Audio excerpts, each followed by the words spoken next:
Hey, everybody, and welcome to another episode of the SHAIR Podcast. And today we have Mishka Shubaly joining us on the show. And on today's episode, we talk about his new book, Cold Turkey: How to Quit Drinking by Not Drinking, an unflinching, in-your-face companion to those who are ready to eliminate alcohol from their lives. Is it possible to quit cold turkey without rehab and stay sober without AA? And on today's episode, we cover just that. Mishka talks about how he survived his first month alcohol-free and the inner shift that took place when he realized that life was unbelievably better without drinking. And before we dive into this week's episode, be sure to click subscribe on the SHAIR Podcast YouTube channel and to visit the SHAIR Podcast website for information about the SRC, the SHAIR Recovery Community, and also visit omarpinto.com if you're interested in one-on-one coaching with me. So without further ado, let's dive into this week's episode with Mishka Shubaly. Hey, Mishka, thanks for joining us. Yo, what's up, Omar? How are you? I am stoked to have you on the show again, my man. How you feeling? I'm good. How you been? I've been fantastic. As far as being quarantined in Costa Rica, if you're going to be quarantined anywhere, it might as well be Costa Rica. Yeah, exactly. Are you down there full time now? I have been in Costa Rica now. I celebrated 20 years last year. That's killer, man. I got to make it down there at some point. I've been meaning to do it forever, and then it's just, life keeps getting in the way. It's amazing, but I'll go to the States, I'll go to different places, and every time I come back, every time the airplane lands in Costa Rica and I get off the airplane, I immediately think, oh, I'm so glad I'm home. Costa Rica's been my home for so long that I know, and I love the States, man. I'm from California originally. So every time I visit, it's like the food and the people and the environment, It's like, damn, like California. But as soon as I land, it's like, oh, I'm home. So it's become home. That's great. You're in Arizona. I am in Phoenix, Arizona. It's about to get hotter than hell here, but it's not too terrible right now. But I think this week it's going to hit 100 and then no looking back for 4 months. Good Lord. And you're staying there the whole time? Well, I had a big European tour booked. When I moved here, my plan was to be, to just be on tour in Europe and Canada for 4 months every summer. And that's, I don't know if you've been reading the news, man, but that's kind of out the window right now. It's all out the window. Yeah, I know. I'm like, hey, so how are you for the 20th? And you're like, wide open. Yeah, dude. Yeah. More wide open than I ever wanted to be. I've been teaching writing at Yale during the summers, and that's such, of all the different hats that I wear, that's the most challenging, it's the most exhausting, it's the most invigorating thing that I do. That got canceled. Big European tour of UK, Netherlands, Spain, that's all in the shitter. But you know what? My mom is healthy. I'm healthy. My friends and family are healthy. So who cares? Who cares about the other stuff? I got my cat. My cat's healthy. I got enough food for her. Got enough food for me. You know what I mean? Like there's a big thing lately about shitting on boomers. About losing perspective, and that's good. That's fine. I'm down with that. I like taking a cheap shot at my folks whenever I can, but also they lived through stuff that I haven't, that younger friends of mine certainly haven't. My mom comes from a family of 17 kids. She was number 2. Wow. They grew up living in a lean-to on the side of the house of a farmhouse in northern Saskatchewan. Didn't have running water until she went away to college. Using an outhouse in the winter. Can you imagine? I'm still stuck with 17 kids. Yeah, dude. It's a different world, So when I look at, some of the hardships that, we're dealing with right now of my organic spinach in my fridge is a little wilty right now. Like, no, that's fine. That's fine. Great perspective. Great perspective. We are so spoiled. Yeah, We don't know how to suffer, as a culture, right? yeah. When we think about, like, my mom's from Cuba, Oh man. so yeah. So I mean, just think about just the different atrocities that have happened that we weren't even born to Yeah, to be a and what part they've of. lived through there. Yeah, and now everybody's worried about toilet paper and not being able to take a walk outside. It's just, Yeah. it's incredible. Which is interesting. Now, the other question I was going to ask you: are you in the van or are you in a house? No, I have a house here. I toured for 5 months without a break, and then I was like, oh, now I'm crazy. Now I'm like talking to myself, insane, and and I need to and I was like, I need to live in a place. And then Yeah. my mom was living here, and I was like, I'm just gonna rent an apartment. And then I looked at the cost of renting an apartment versus buying a place, and it was cheaper to buy a place. So I bought a crappy old little rundown house, and I love it. Perfect. It's starting to feel like home here. As long as you got air conditioner, you got air conditioner there. I do. As I long, absolutely do. really luxury problems. Yeah. I can't leave my air conditioned house. Yeah. Yeah.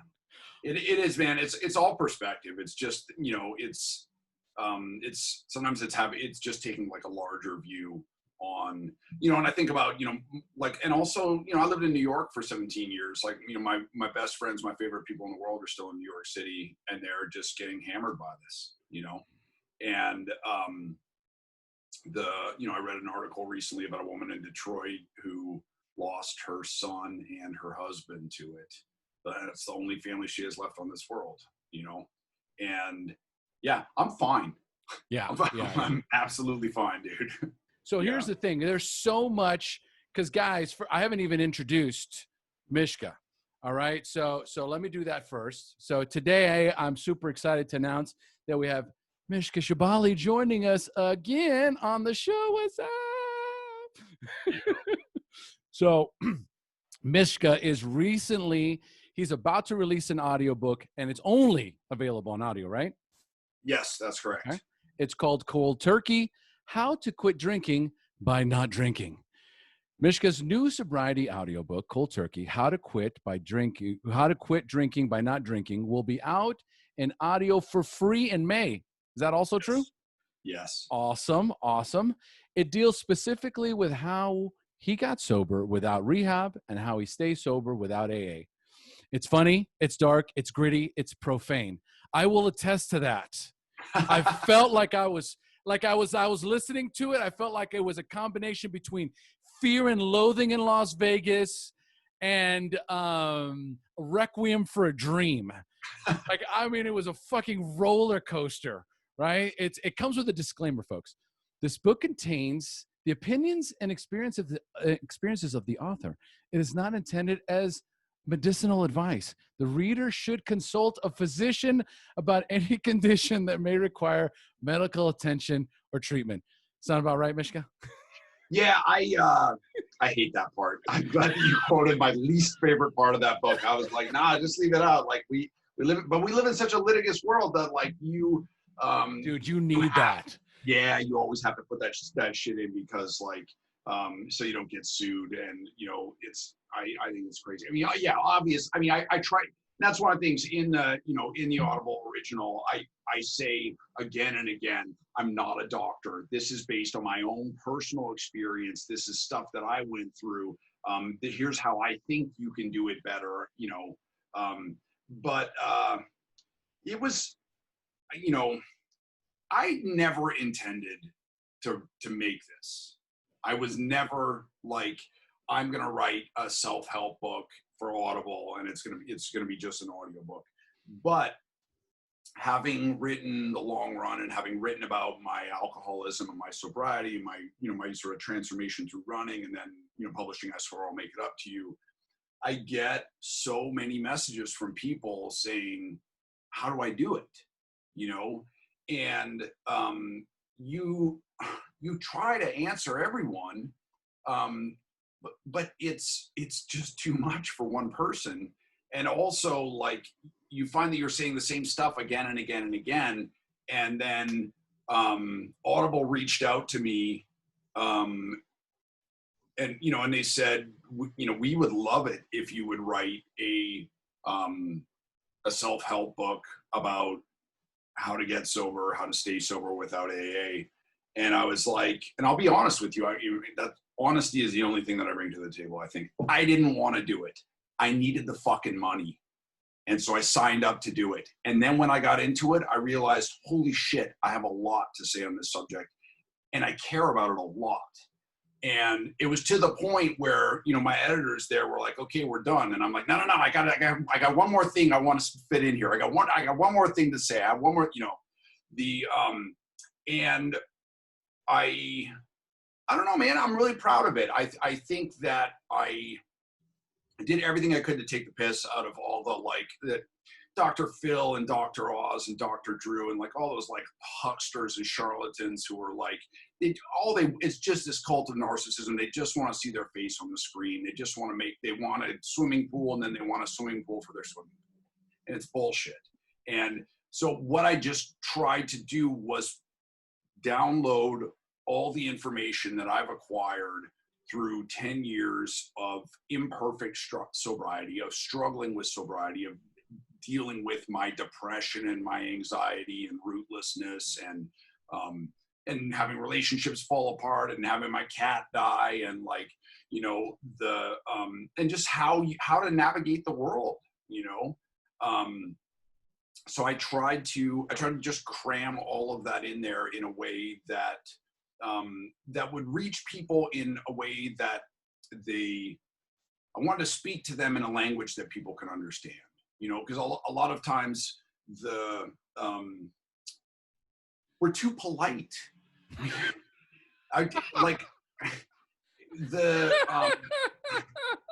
In my writing class, I sit down with my students and I'm like, yo, everybody look around, look at the people sitting next to you, people sitting across you. We've all pissed the bed. All right. We've all shit our pants. We all carry horrible secrets. This is the human condition. Let's stop pretending that all that other shit doesn't happen and hasn't happened. And instead, let's have a real, genuine human connection where we draw strength from sharing our weakness. Let's talk about these things. Let's get rid of like all the shame and the guilt about it, and instead just say, well, this is the situation that you're dealing with on the ground today. How do I deal with this? How do I get through this? How do we move forward? I'll tell you, and I got to give you guys, my listeners, my own disclaimer on this. Like halfway through the book, I'm asking myself, why am I still listening to this? I think I've been sober for too long now. Okay. I think I forgot. Okay. So, I'm about to celebrate 17 years, but you've got, awesome. Yeah, thank you. But I was like, how can he say this shit? Right. But I got to tell you something. It's interesting how it evolves, because I'm listening, and Mishka is the one who narrates the book. So you're listening to Mishka. So before you know it, it's like you're walking with Mishka, right? And then Mishka's just talking to you, right? Like, cut the bullshit, stop fucking lying to yourself, right? And it's like, yeah, stop. After a while, it stops being so abrasive, and it starts being soothing. Like there's this real nice narrative shift. Was that the idea? A lot of these things just sort of happen organically.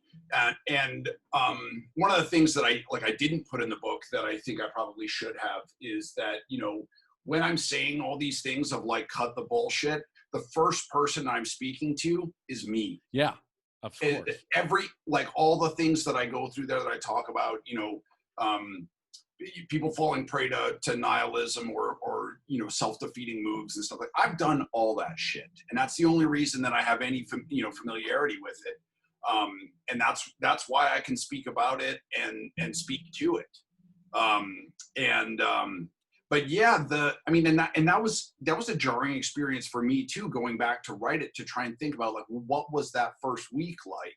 And I was like, holy shit, I've blocked that from my mind for a reason, because it was fucking miserable. It was so hard. And I wasn't the person then that I am now. And I didn't have the tools now, I didn't have the tools then that I have now. And yeah, going back there and sort of like really, my Gmail, I've had the same Gmail account. So I went back and looked at emails that I was writing and receiving in that time period to see where my head was at. And I was like, oh my God, you're fucking crazy. Like, you're just out of your head, So, yeah, it sucked to go back and re-immerse myself in that. But I felt that I had to, in order to speak to people who are like about to quit or trying to quit or trying to, just that first crucial week, that first crucial month, of just getting through it. So why just audio?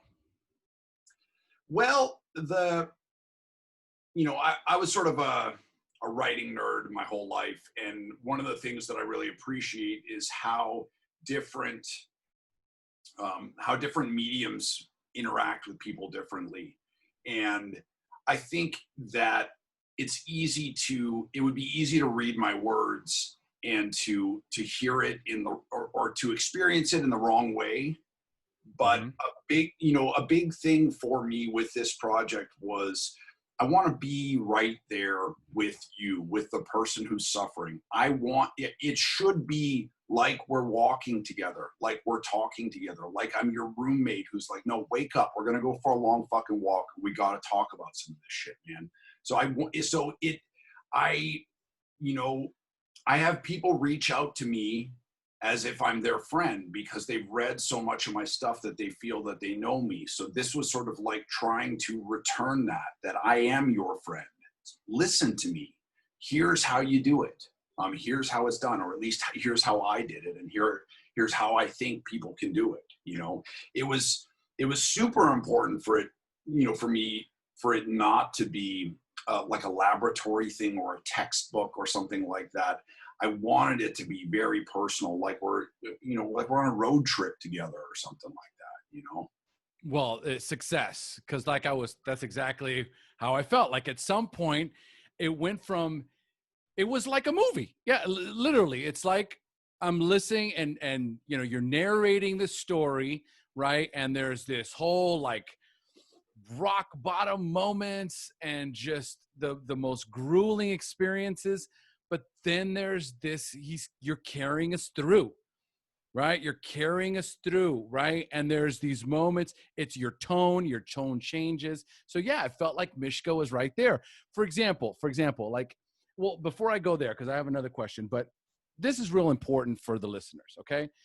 It deals specifically with how you got sober without rehab and how you stay sober without AA. Why is this part of the book and this conversation in general so important? Okay. There's sort of a two-pronged thing there. I mean, and this feathers in perfectly with what we were talking about before. A lot of people don't have the resources to go to rehab. When I sort of hit that wall and I was like, I need to get better. I need to change my life. I didn't have health insurance. I didn't have money. I didn't have parents who were like willing to bankroll that. I had no safety net there, and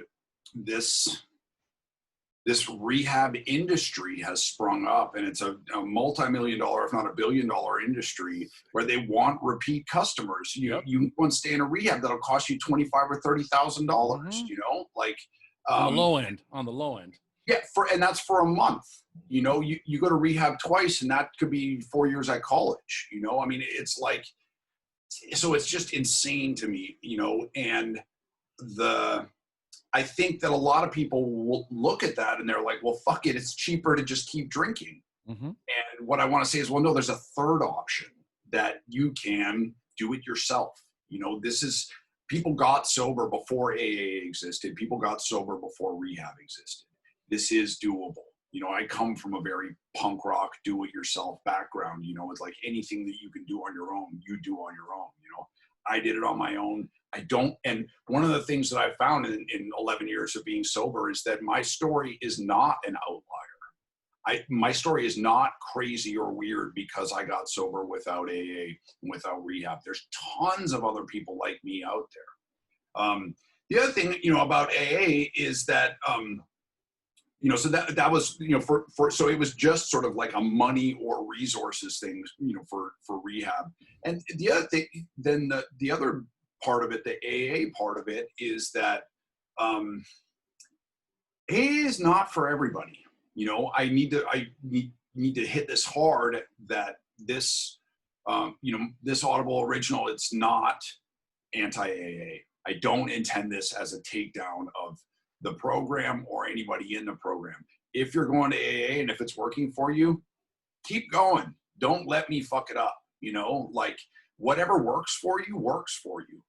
My point is just that there's more than one road to sobriety and to staying sober, and that if this method of going to AA doesn't work for you, that there's a bunch of other options available to you.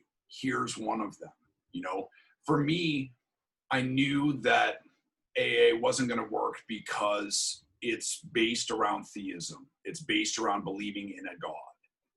It's based around surrendering, admitting your powerlessness. Those were two things that really I was just like, nah, I can't do that. I can't do that.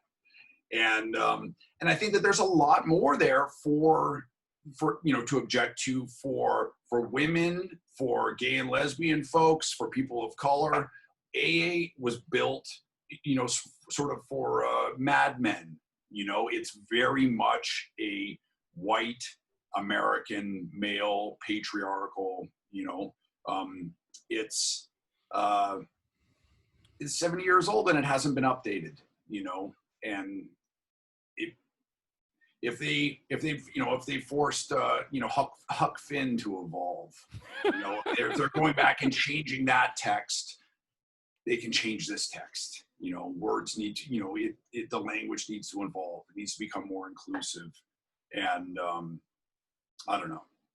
No, I think, and that's, listen, that's perfect, and I obviously I just want to speak to it because listen, for example, in my community, the SRC, the Share Recovery Community, which is a private membership, right? So people pay $12 a month to be in my little membership group.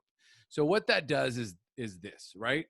We remove people from the whole dogmatic nature of the 12 steps, and we provide more of a group therapy sort of environment. Okay. So more of a group therapy, talk therapy sort of thing, where I've got people in there that are constantly relapsing. Right. So what do they do immediately when they relapse? They come right back in. They go, guys, I relapsed and, I need your support. And there isn't the standard script associated with what comes when you go to 12 steps, right? So the idea is really more of supporting our members where they're at and really creating this idea of this very stable community that no matter what, we're not going to let you down. We're not going to turn our backs on you. And number two, there's none of this like, which really sucks, because I'm a big fan of 12 steps in the sense of that's how I got sober. But when you start mentioning about the gay and lesbian population, we talk about the 13th stepping, we talk about I've heard stories from women that are so obscene, that are so disgusting. And it's just like, I can't find a way to defend it because you guys refuse to acknowledge it, refuse to evolve. Yeah. And instead it's like, this is the program. This is what's worked for years. And what you just said there, like for Anglo-Saxon white males, right? It's so true. The letter to the wives, I remember reading that and going, dude, how do women even stay in this fellowship after reading this? It's so offensive, right? Yeah. So really, really, it's more of recognizing that it's not the program itself that's flawed, right? It's no religion, education system, politics, right? What's the common denominator? Humans. And as soon as we'll fuck up anything, we're here now. It's the coronavirus. We fucked up things so bad that Mother Nature has stepped in. At some point, Mother Nature is going to need to step in and do this. But here's the thing that I think is so valuable, right? What you say. What's the difference between 0 and 1? Yeah. That was a big thing for me, stumbling upon that. So what I say in the audiobook is the largest numerical difference you'll ever encounter is not the difference between 1 in a million or 1 in a billion, or it's the difference between 0 and 1. Because at 0 you have nothing. You're utterly alone. But if you have one friend, you're not alone. And I'm just, with this audiobook, I'm trying to be that friend. I'm trying to be that voice in people's ear to say, like, no, don't do that. You know that's bad for you. And don't cut yourself down and say that you can't do this, because you can do this. There is proof that you can do this. I have to contradict what you just said about the program of AA not being flawed. In my opinion, it is flawed. That's my opinion.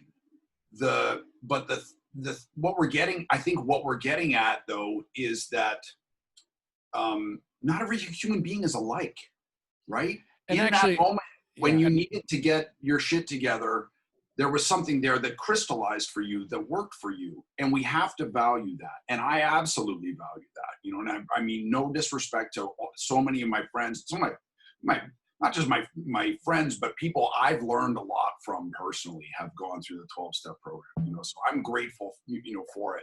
But, you know, I love spicy food, right?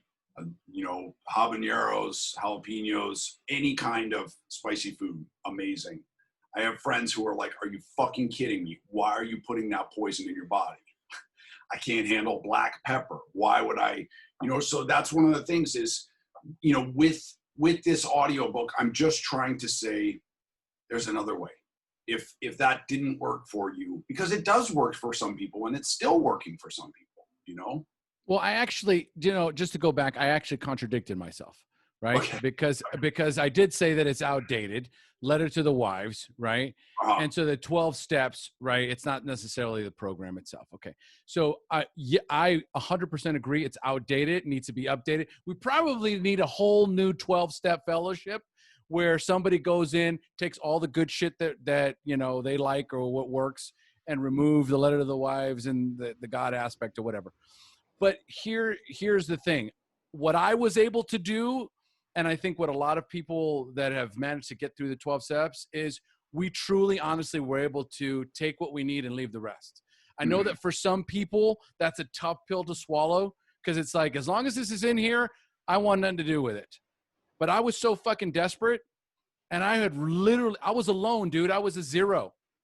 Yeah. I had no one, right? I had no one. So when I came in, these fucking people welcomed me in, and I was like, I'll do whatever you tell me to do, man. I'm desperate. I've lost my wife, my business. I'm dying. You know what I mean? I'm just doing so much cocaine. I literally don't know how I'm still alive. And so it was like, I don't care. And then after a while, as soon as it started to land and things started to work and my life started to get better, I started to go, I don't know if I'm buying all this, right? But it's like somewhere along the lines, like we're drug addicts, man. We're the most rebellious motherfuckers on the planet. If you listen to Mishka's story, he tells you to fuck off most of the book, right? I'm doing shit my way, right? It's just like you get to the point where you say, I'm doing it my way, and I'm doing it my way until you're like, okay, yeah, my way's not working anymore, right? Yeah. And you realize you have holes in your own belief systems. Yeah. You recognize that even though this construct that you've been fighting against for so long, right? The rules, and I'm the outlier and all this shit, and I'm going to do it my way, and no one's going to tell me what to do. At some form, you realize that it's flawed, right? And so the same thing there where it's like, I'm going to have to do something, but I can't do this shit alone. And there was one thing when I came to the end of your book, and when I realized that at some point, like 3/4 in, I realized that the reason why I was starting to feel so comfortable is because I had Mishka with me. And it's the audio book. Like I'm walking around. I'm like, oh, I've got this interview with Mishka coming up next week. So I got to get through the book. So every day I'd go for a walk and I'd listen to it. And after a while, I got used to listening to Mishka's voice. Okay. So it works. My question is this. There isn't a 30-day rehab that works. There isn't a 30-day, you can't, like this is part of the book. Part of your book is just quit for 30 days and you're going to realize your life is better. There isn't a fucking person on the planet, I guarantee you, that didn't quit drinking for 30 days and went, yep, dude, my life is so much worse. It's just like so much more ridiculously worse than it's ever. No, right? The question, and what's funny is Mishka talks about there's no, this is not a fucking life hack. There's so many great sobriety hacks in there. It's incredible, right?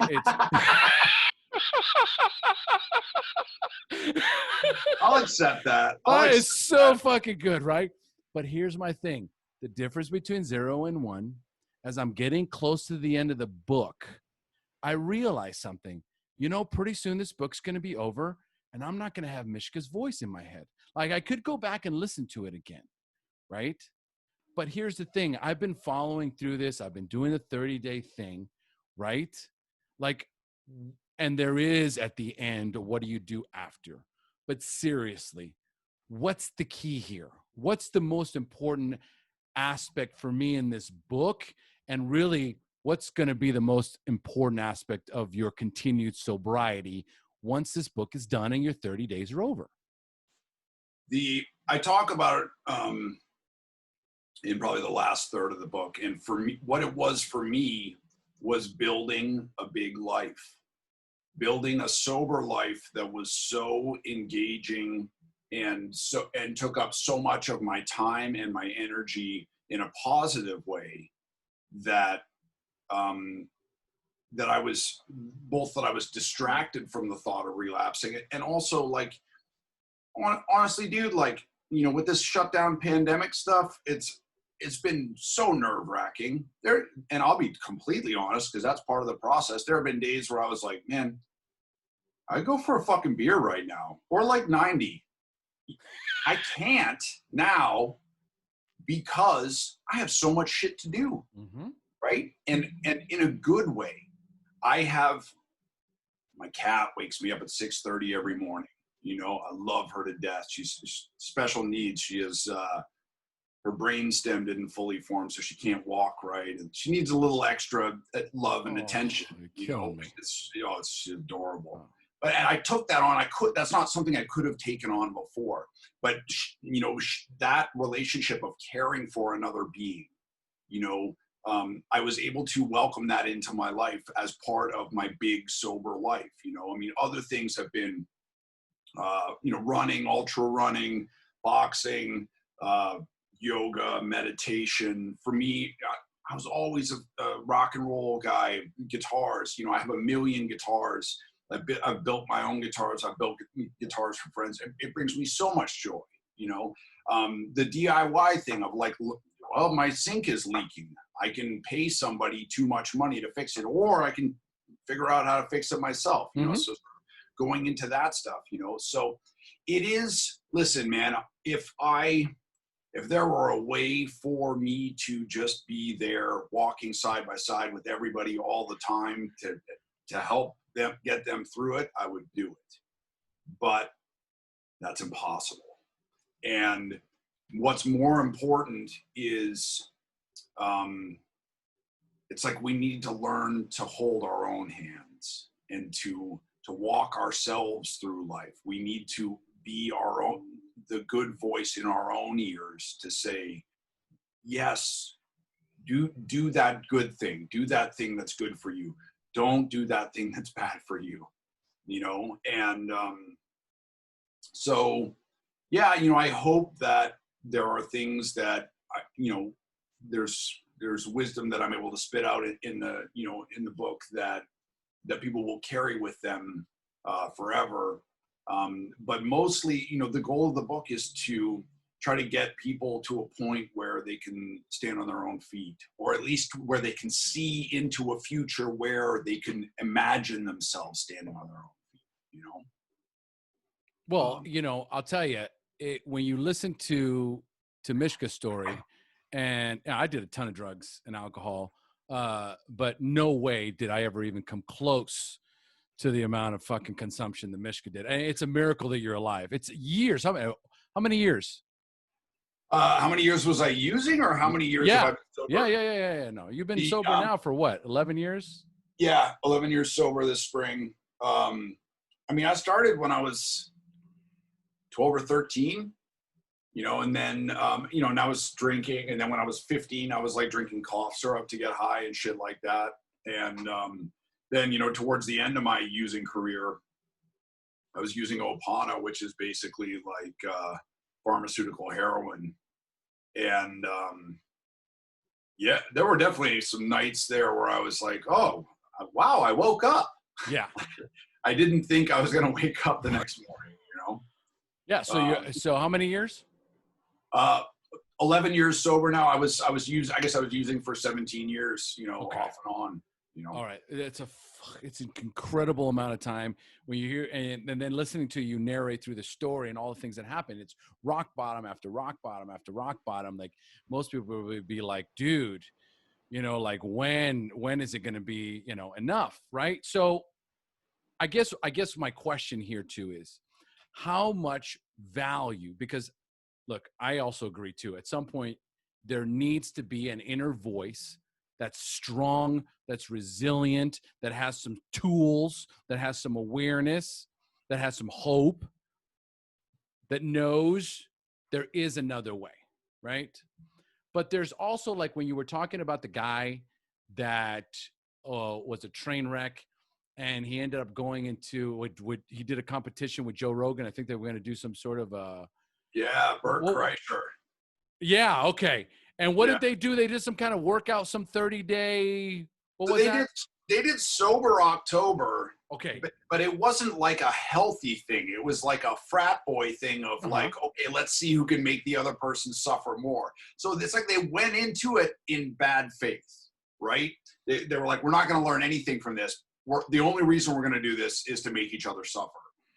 Still, coming out of that, I was on Bert Kreischer's Twitter the other day, and he posted a poll, and he was like, how many of you guys think I can run 50 miles in 2 days?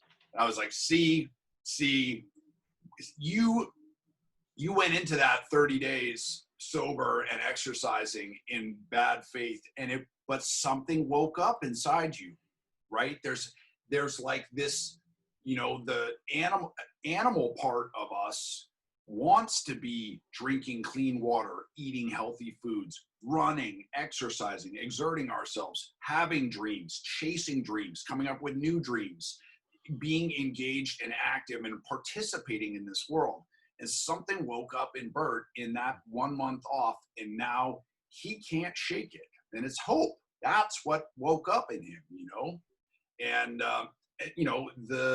now he's always looking for bigger and better and crazier things to do, but it's not like, oh, what's the, how many nitrous balloons can I do in one night? Okay, right. Can I run 50 miles in 2 days? But there's a component there of the social media bragging rights. Right. Okay. And so what was he getting in there there's another dopamine rush he's also seeking seeking, which is, he wants people to get behind him, right? He needs in a positive way the approval of others, right? Like I'm doing this. Yeah, I could fucking go and run whatever marathon, whatever. But when I post it on social media, I hold myself accountable to all the people that are watching. And anytime somebody does, dude, nicely done, well done, right? Good for you, man. I'm going to do that. Anytime somebody posts, dude, you inspired me, right? What does that do for any person? Anytime somebody says, dude, you inspired me to stop drinking. You inspired me to start running. You inspired me to do anything. What does that do for our sobriety? It's a huge boost. It's, people talk about like, oh, these sober addicts or ex-addicts or whatever, they need constant attention. They need constant validation. And it's phrased as a negative thing. Exactly. You know what? I go to see my mom. I'm like, Mom, I'm having a shit day. Can I just have a hug? You know what that is? That's attention. That's validation. Those are positive things. That's human connection. That's what we're fucking here for, man, is to connect with each other. So like, if somebody shits on somebody, like, oh, they're just doing that for the attention. You know what? We're all just, why are you and I doing this? We're all only doing everything we do for attention and validation. If you want to frame it in that nihilistic, shitty way of just saying like, oh, it's all, selfish and cynical. You know what? Like, that's the exact worldview I'm trying to puncture. Yeah.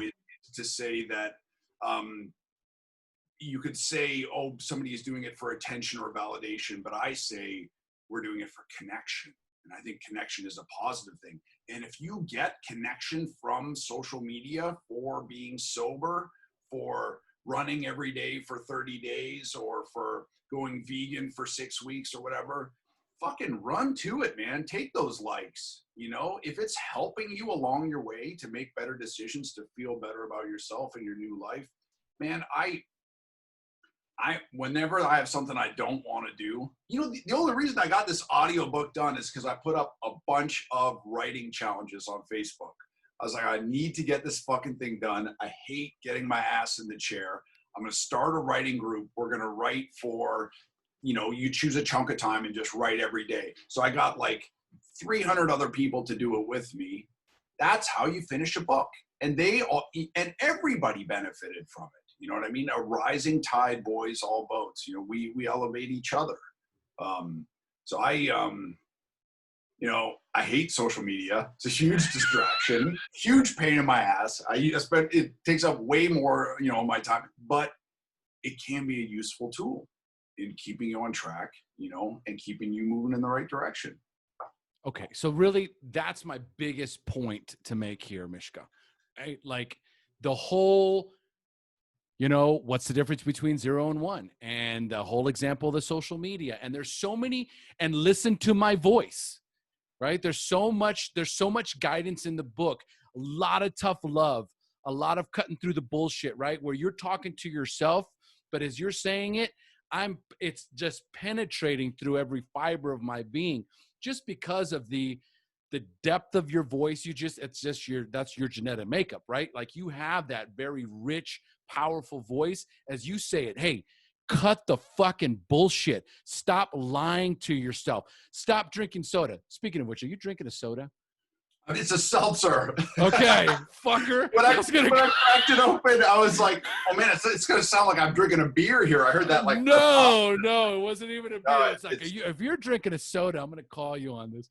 Stop drinking fucking sodas, right? That's more poison than alcohol. Yeah, man. Okay, so here, my point being is that there must be an emphasis and an encouragement for social interaction, no matter where you're at, wherever you're going. Like when I'm done with one of my coaching clients, I'm like, we need to discuss what you're going to do next for your circle of influence. Okay. For you to thrive, the only thing, like we've given you all these tools, right? Like I do the same thing. When I coach somebody one-on-one, I give them a bunch of tools, right? When they're in the group, they get a bunch of tools. Well, actually they're already in the group. So fuck all that. Okay? They're already getting the social engagement, but here's this book that gives you all these tools. But the thing that's keeping me going throughout this book is Mishka's voice. So I feel it's so important. Once you leave here, don't go back and hang out with your shitty, fucking negative bullshit friends. You need to surround yourself with people that are going to encourage your sobriety. I mean, at the end of the book, Misha was talking about going to a bar or meeting up. I don't even know, was it a bar or you met with somebody who said, "Oh, you're substituting one addiction for another. You're substituting, drinking and using with running." And it's like, wow, what a piece of shit. Okay. right? And I love, Yeah. you know what I mean? Like, why? Right? Like, okay, hey, peace out. Like, you are now officially excluded from my life forever, right? Like, why would I hang out with these shitty human beings? You know what I Yeah. mean? One of the things that, that I think is a staple of a lot of sobriety programs is changing the people around you, changing the negative people. And I had a really difficult thing that I had to sort of come to terms with in my own life, is that when I got sober, I didn't lose a lot of friends. I still had most of the people around me. And it was maybe like 6 years into sobriety before I realized I didn't lose a lot of friends because I didn't have a lot of people around me being like, come on, bro, take another shot. Or come on, bro, let's get a bag. I was that guy. I was that person to them. I was the one who was like, all right, we've been drinking beer for a while. Now it's time to get shots. Or I know a guy who's got Coke or whatever the fuck, So I think that it's crucial for people to cut some people out of their lives. But John Joseph calls it the enemy mind. It's the person in your head who's like, fuck it, you've been a good boy. The liquor store is right there. Why not just grab a bottle? We're in the neighborhood. It's convenient. You know what I mean? That provides you with all these. That was the biggest thing for me, man, is because I'm good at telling other people to fuck off. I have a hard time telling myself you're wrong and you need to change. That's one of the things that that I have struggled with, and that's one of the things that I'm speaking directly to in the book. One of the things I want to touch on just before we scan by it is good on you for this. You will definitely see me drinking a soda at one point. I know how fucking bad it is. I know it's totally hypocritical, but let me exposit that here. All right. Let me cop to it here publicly that a lot of the shit that I talk about doing in the book, stuff that I know is good, I still have a hard time making myself do it. I'm not perfect.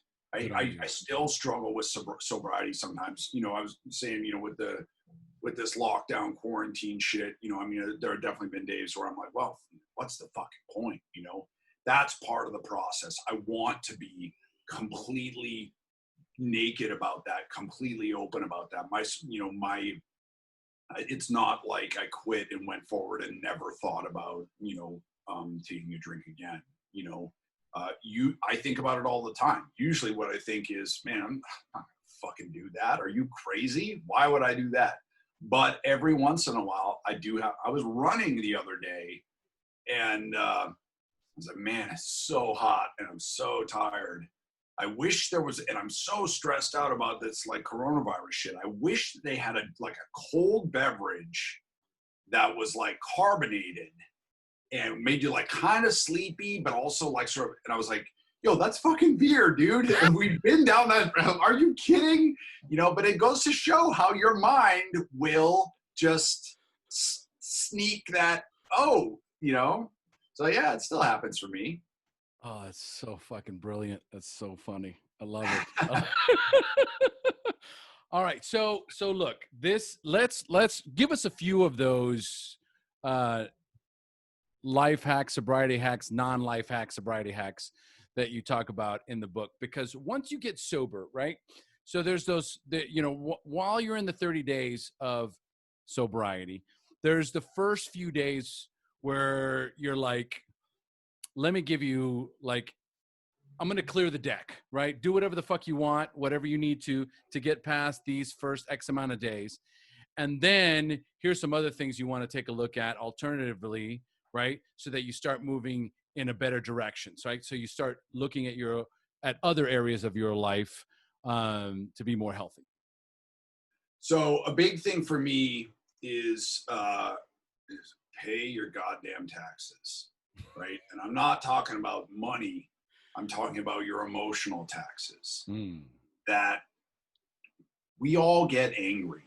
And it's like the price of admission for living in a sort of modern civilized world is that it's like we're not allowed to yell and scream and get angry.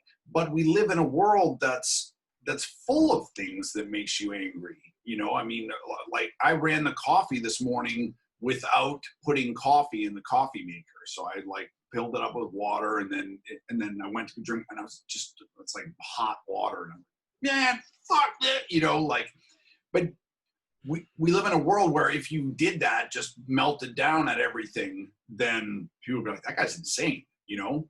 But my feeling is that you can't do the LA thing and just be like Zen and just release it out into the world. But really what you're doing is you're trying to silence it. You're trying to just, you know, push the anger down, which we've seen how well that works. Suppression and repression do not work.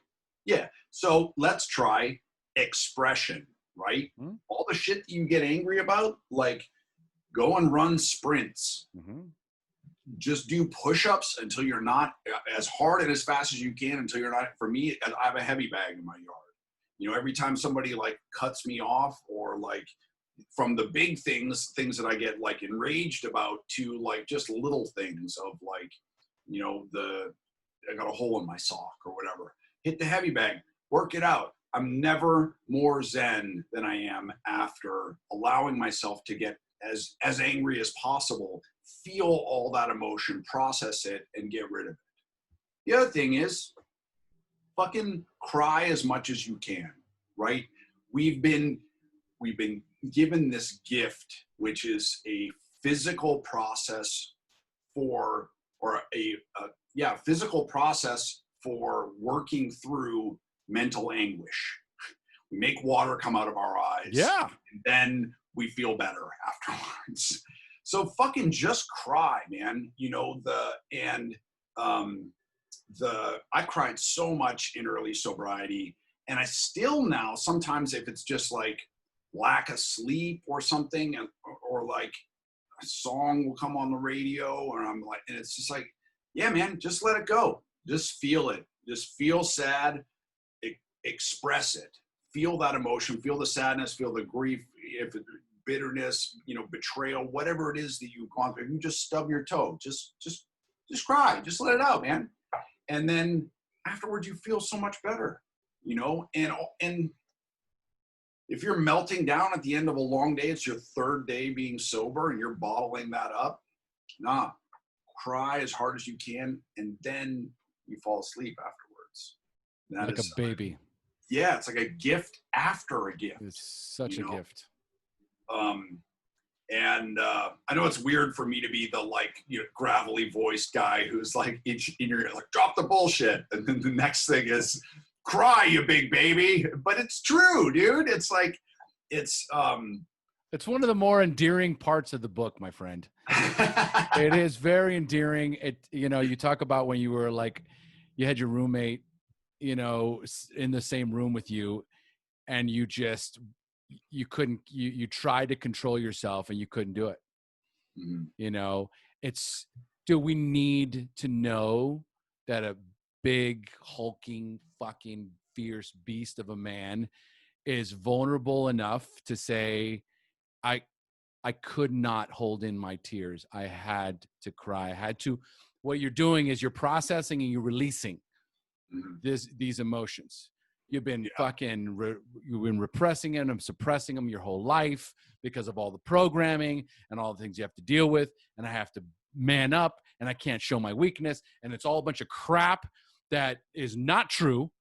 Okay. We've been gifted with this beautiful gift of tears.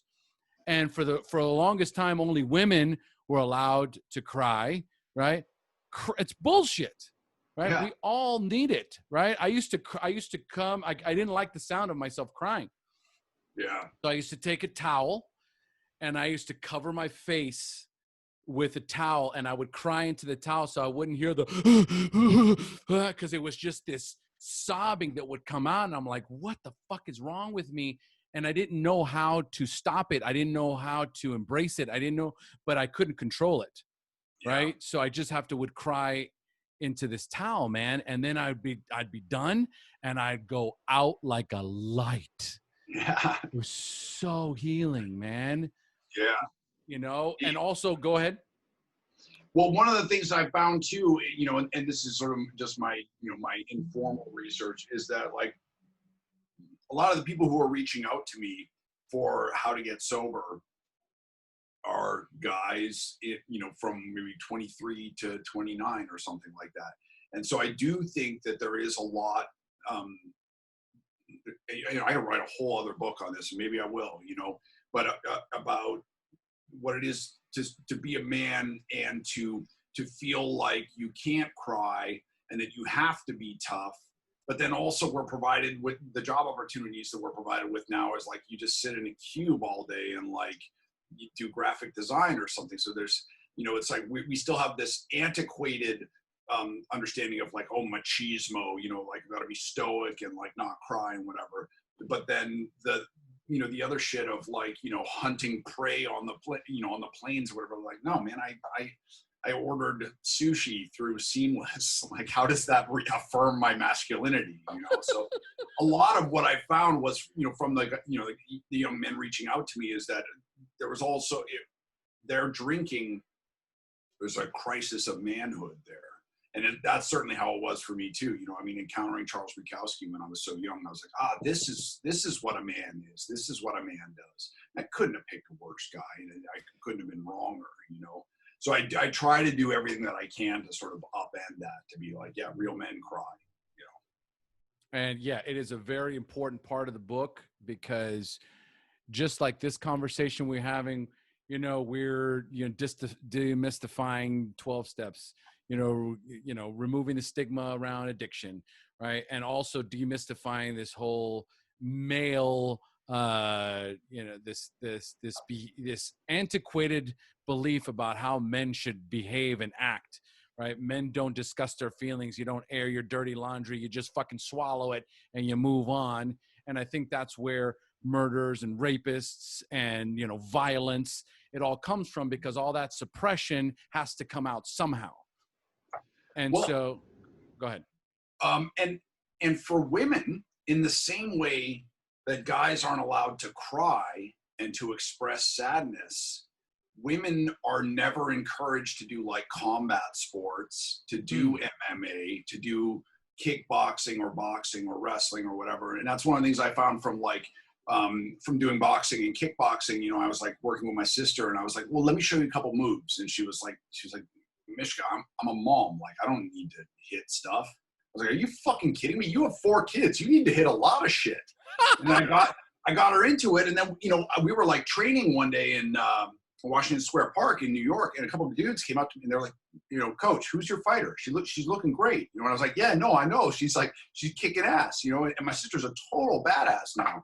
And for her, so it, as meaningful as it was for me to be like, oh yeah, no, I'm going to go to yoga and then I'm going to have a real good cry and I'm going to have a great day. You know, it was meaningful for her to be like, no, I can't wait to go to this Muay Thai class and I'm going to fucking destroy that bag. You know, so it's this shit, that the emotional stuff in our lives that's closed off from us for whatever reason, because of our gender or, you know, where we're coming from. I think that's stuff that's super useful for us to explore. And that's how we become sort of whole, connected human beings, you know? Yeah, no, the idea of, and it's one thing too, because I think also in your book, you mentioned about also raging out, right? Like actually letting the anger, if you're fucking pissed off, right? Like let it out, scream, right? Like there's that primal therapy, right? Primal screaming, where, you know, you get to this point where we're all, what was it? I think we started this fucking conversation. We're all too fucking nice, or we're all too PC, you know, or to, you know what I mean? Like, you know, nobody, you know, when do we start wearing suits, right? In the last 100, 200 years, right? Yeah. Like there was a time where, you know, there wasn't this PC, right? There was like, kill your prey and eat, right? Or starve to death, right? You have to be able to engage, and, you know, you have to be able to connect with that instinctual part of you, or you will die, right? If you're just lollygagging around, not paying attention to the bear in the woods, it's going to fucking eat you. You know what I mean? So at some point, there is this moment where you're a mom and you've got 4 kids and you're doing homeschool right now and there's nowhere to run and you can't drop them off at daycare or you can't take them to school and now even your husband's home, you're going to need a heavy bag. Yeah. Or you're going to, you know, you got to be able to process this. And really, it's more of the idea of releasing, right? Yeah. So it's screaming, you know, taking like some sort of device or something that you can like hit a pillow, man, like anything where you can have a physical connection with something else to try and first, you got to move that energy. You've got to move that. Yeah. If I've got stuck negative energy, how can I get it to release? Like I hear about the miracles of hot yoga, and I've only done hot yoga a couple of times, but I tell you, man, I'll never forget it for the rest of my life. I'll never forget finishing a hot yoga class because the entire time I feel like I'm going to die in the hot yoga class. I'm either going to suffocate, I'm going to suffocate to death, or I'm just going to literally die of exhaustion, or I'm just going to slip on my own sweat. Something is going to, and then you're done. And it's like, I've never felt more calm and more peaceful in my life. If you look at it too, if you look at nature, this is a paradigm that we see occurring naturally again and again, you know, with the cycle of the seasons, you know, that like a plant blossoms and then it wilts, you know, the tide comes in, the tide goes out, you know. And so I think it's, you know, the moon fills up, you know, it waxes and it wanes, you know, and so I think this is something that it's easy to conceptualize, you know, waking up in the morning and sleeping at night, you know, that like getting angry, expressing that anger, and then from there returning to being calm. There you go. You know, and not just to carry it at this, like, I'm at 9, at 10 I snap. I'm just gonna hold it at 9. You know, it's like, no, just snap. Find a way to snap in a healthy, expressive way. When I started running, man, it was always just in a like, fuck you. And I would like lace up my running shoes, go out and like, you know, and I'd run as fast and as far as I could. And then finally the anger would dissipate. And then I would be like, shit, where am I? I gotta get home, you know? And that's how I became an ultra runner, you know, was just finding a healthy expression of that bottled up emotion. You know, and so let's go there because this is great. First, there's this, you know, releasing, right? And that's natural. Kids do this shit. Kids know how to fucking deal with trauma, right? They throw a temper tantrum, right? They go in there like, yeah, you can't go to Jimmy's house. What do you mean I can't go to Jimmy's house, right? You can't go to Jimmy's house. You can go tomorrow. It's too late. I got to Jimmy's house. And they fucking throw shit and they throw themselves on the floor, right? And they throw this temper tantrum and they get it all out. And then what do? Once they're done with the temper tantrum, they kind of soothe themselves. They start rocking themselves. Kids just naturally rock themselves, right? And then it's over and they go back to doing whatever they were doing. It's like nothing ever happened. We're different. Once we've processed that anger, we have to do something with it, right? Or we'll just kind of, you'll hold that 9, right? Yep. So I have to process through. There's this great exercise that you do where you instruct people to make lists. Why you drank, why you don't drink, why you don't want to drink. Kind of give us a brief overview of that, because I think it's a beautiful exercise. So, I mean, as both as somebody, as just a human being who deals with sort of like depression and anxiety, and then also as a writer, I think lists are beautiful. It's an incredible way of like managing your head, managing your, the flow of information, and we can think of, I want to call that X, well, let me make a list of the reasons why I should and the reasons why I shouldn't, and then suddenly when you write it down and you have all that information in front of you and you can see it clearly and it's not just in your head, it's like, oh, the only reason that I'm calling her is for sex. So that's one reason. Good or bad, that's one reason. Here's 9 reasons not to call her. Okay, now I have a different understanding of why, but I've found that as a way of managing my depression and my anxiety, particularly right now during the pandemic, the lockdown, all this shit, we have all this generalized anxiety that we don't know what to do with. But if you can organize it and just be like, okay, I feel horrible today, I'm just going to make a list of all the things that are bothering me. And I make a list of all the things that are bothering me. And it's like, well, I've been eating too much sugar. I haven't gone for a run. I need to clean the cat box, and global pandemic. All right, well, there's 3 things there that I can bang out right away. Clean the cat box, go for a run. When I get back, don't eat a brownie. Instead, eat the can of garbanzo beans. And the 4th thing, the pandemic, well, there's nothing that I can do about that. Or the things that I can do about it are the first 3 things on the list. Manage my physical health and manage my mental health so that I don't get sick. That's the contribution that I can make to, it's both selfish and selfless. My contribution to this global problem is to not be part of the problem, right? That's all I can do. So, yeah, man, I'm looking at like 4 lists in front of me right now. I live and die by this shit. I can't take a shower without writing it down on a piece of paper first. And then when I'm done with the shower, I cross it off the list. There's no better sensation in this world than crossing shit off your job list. There is nothing better than crossing off the to-do list item. It's a dopamine hit. It's fantastic. It's motivational, right? There isn't anything more timeless than lists.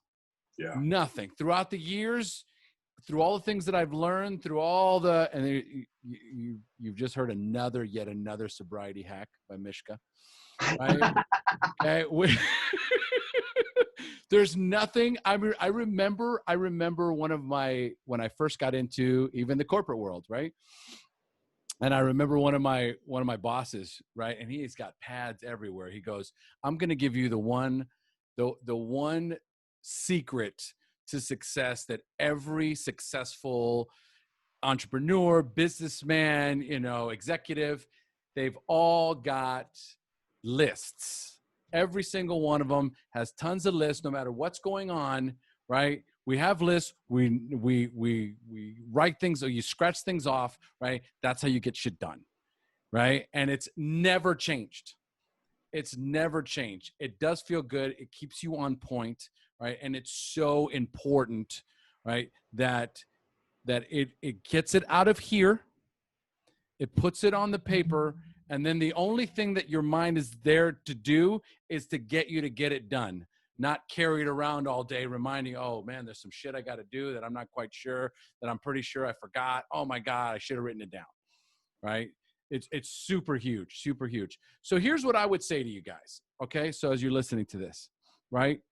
For those of you that, and I've got plenty of listeners struggling still today with quitting alcohol. This is a great book for you. It's highly entertaining. It's going to scare the crap out of you. It's gritty. It's grimy. It's raw. Right. So I'm just going to put that all out there. But you're going to get to a certain point in this book where you're going to feel like Mishka's like walking right next to you. Okay. So let him walk you through, because so many people are just trying to get through that first 30 days. And I truly believe that Mishka's voice can get you through the first 30 days. When you're done, get yourself into a community. Find a community that works for you. I'm never going to encourage you to continue to do this journey by yourself. There is so much value in finding people, whether it's in social media, whether it's in your your local community. You need somebody to tell you, hey, dude, fucking great job. Like there is nothing more powerful than an attaboy. I don't give a fuck who you are, how much of a badass you think you are. There is nothing that doesn't feel as good as, man, you're doing a great job, bro. Like, I love what you're doing. Or like Mishka, like how we started this interview is like, well, I kind of started the book because I was getting so many people asking me, how'd you do it? Whether you like it or not, you've become someone that is looked to as a authority in sobriety, or they would not be fucking asking you, how'd you do it? And I got to own that. Yeah. Let me double down on what you said about community there. I did a podcast recently with John Joseph. I love John. John said, you can't go it alone. I disagree with that. The point that I'm making in this book is that if you have to, you can. However, it's going to be so much easier if you don't go alone. Any way that you do it is the way that it can be done, right? There's a million different ways to get there. There is. However, it will be so much easier, even if if you just find one friend, if you find one person. I tell this story all the time. I'm driving down the highway in New Jersey, my little 1992 Toyota Previa, like maroon red, right? I see up ahead of me another 1992 maroon red Toyota Previa. I pull up next to the dude, this Hispanic dude. I honk, shave and a haircut, and he looks over at me and honks back 2 bits. And it made my fucking day. And that was like 6 years ago, and it's still bringing me happiness. It's still bringing me joy, because in that moment, I was like, yo, dude, I have the same van that you do. And he was like, I see you, man. And it was just, we didn't say we didn't exchange words to each other at all, right? It was just communication with the horn. I was like, I see you, you're like me. And he was like, I see you too, bro. And so, yeah, lean into community wherever you find it, whether it's on Reddit, a Facebook group, friends on Twitter. Ideally, you're going to find somebody in real life. But right now in this global pandemic shit, if it's just shouting at screens, do that. If that's what's available to you, do that.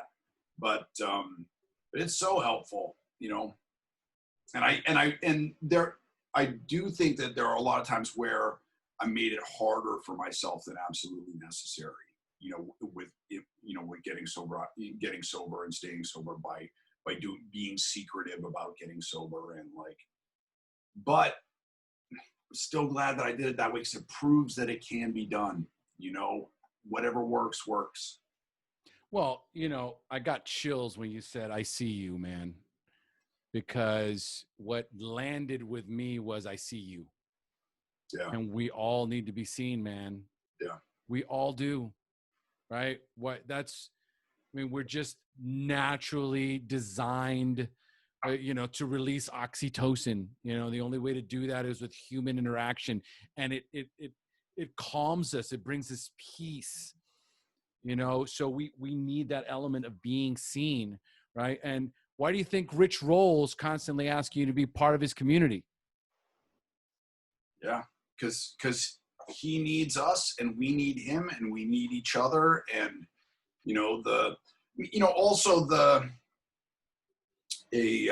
I keep thinking of all these things that I should have put in the book. That it's important to help other people. It's also important to accept help. Yeah, for sure.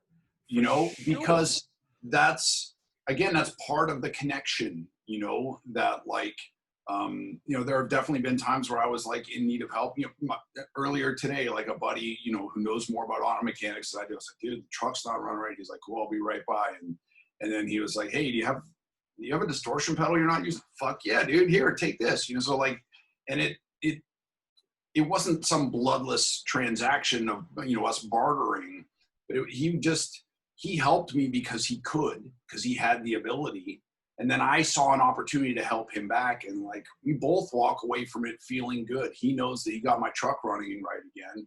I know that he's going to go home and, record some, heavy stoner jams with, this, super aggressive distortion pedal. It's when it comes right down to it, man, it's real basic. It's real elemental, just connect with people. I think so too. I think that, I read, I'll swear and make it up to you and, to your mom. And, just even in this book, right? I know how much pain and suffering you've endured in your life from childhood, all the depression, okay, all the sadness, right? And, man, we don't have to do any of that shit alone. Like, just the idea of processing, trying to navigate through depression by yourself. Yeah. My mother's manic depressive. She's been manic depressive for years. And, the other day when I was, I asked her, I said, Mom, what's it like when you're depressed? She says, I pray that God just lets me go. Like, I just want to die. I just want to die because I don't know how long it's going to last. I know it's going to pass. Yeah.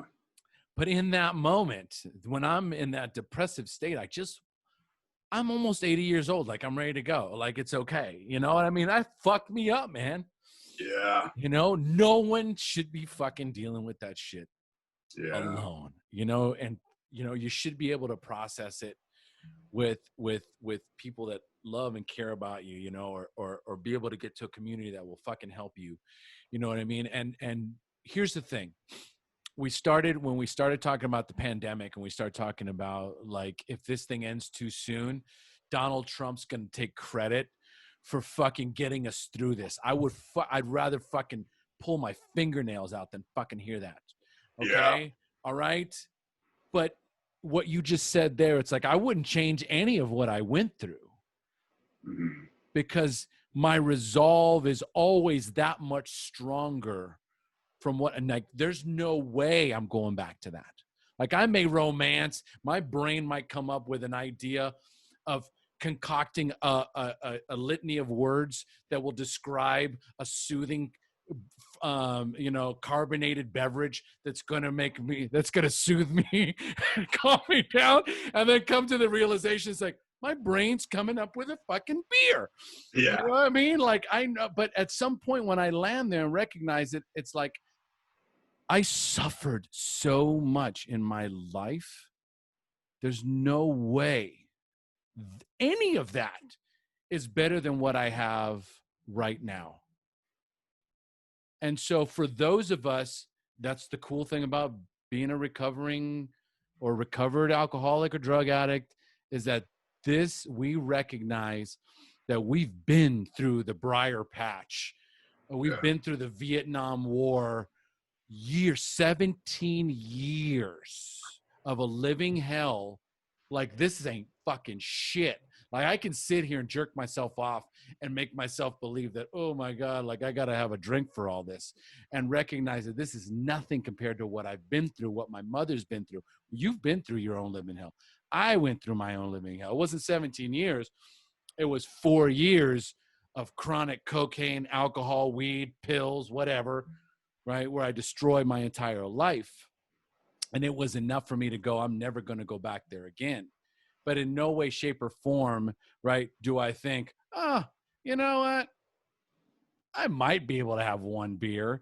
And so I think that we got to kind of suffer through this, man. Like, this pandemic is, pull your fucking big boy pants, your big girl pants on, and recognize that the earth is screaming for us to listen and going, you kids are doing it all wrong. You're fucking it up.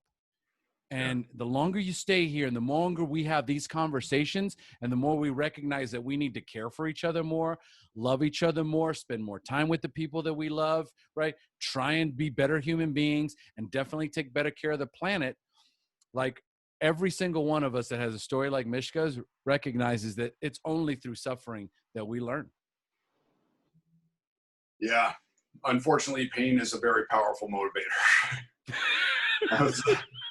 that was the only thing that forced me to get my shit together. I just can't live like this anymore, man. It's killing me. Well, I am grateful for your sobriety, brother, because of it, we're on this call. Me too. Absolutely. And even the days where it gets, that's one of the things I was thinking the other night is, it's like never has sobriety been more challenging than right now during this lockdown.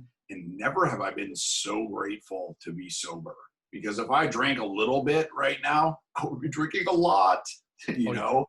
But instead, I'm like, okay, I gotta get something positive out of this. I'm gonna get back to running a lot, during this, or I'm gonna tackle the shed. I'm gonna organize all the shit that's in the shed, or I'm gonna been meaning to fix this thing forever. I'm just trying to be productive, I that, and we're gonna close with that.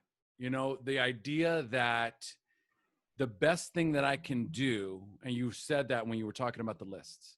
The best thing that I can do right now is become a better human being in the sense of how I take care of my body, how I take care of my mind at this time, right? How I show up for the earth, for this world, is me doing more exercise, clearing out, doing some cleaning work, right? Clearing out the shed, maybe cleaning up my house, right? Doing things that are good for me. You talk about it in the book. Drink plenty of water. Even if you're going to drink a soda, make sure you drink some water, get some vitamin C.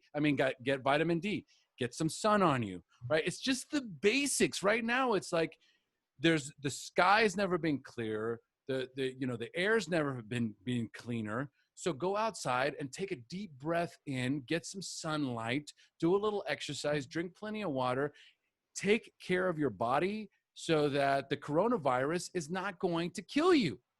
Yeah. Really, if your immune system's up for it, there's plenty of people that have already recovered from it because it's a fucking cold. It's the people that have been eating fast foods their whole lives, drink nothing but sodas, are heavy drinkers, their body's just not equipped to deal with this. Like like what you wrote there, man. Like, here's those things I can control. I can't control the coronavirus, but wait, if I do these things, I'm actually contributing in a positive way. Yeah, absolutely. All right, Mishka. So how can people reach out to you? How do they find you? How do they get connected with the book? I'm at Mishka Shubaly on Instagram. I'm at Mishka Shubaly on Twitter. It's MISHKASHUBALY. I'm on Facebook. The audiobook, it's an Audible original available for free with your Audible membership for the month of May. It's called Cold Turkey: How to Quit Drinking by Not Drinking. So good. So good. Mishka, what is one parting piece of wisdom you would like to share with our listeners? How about this?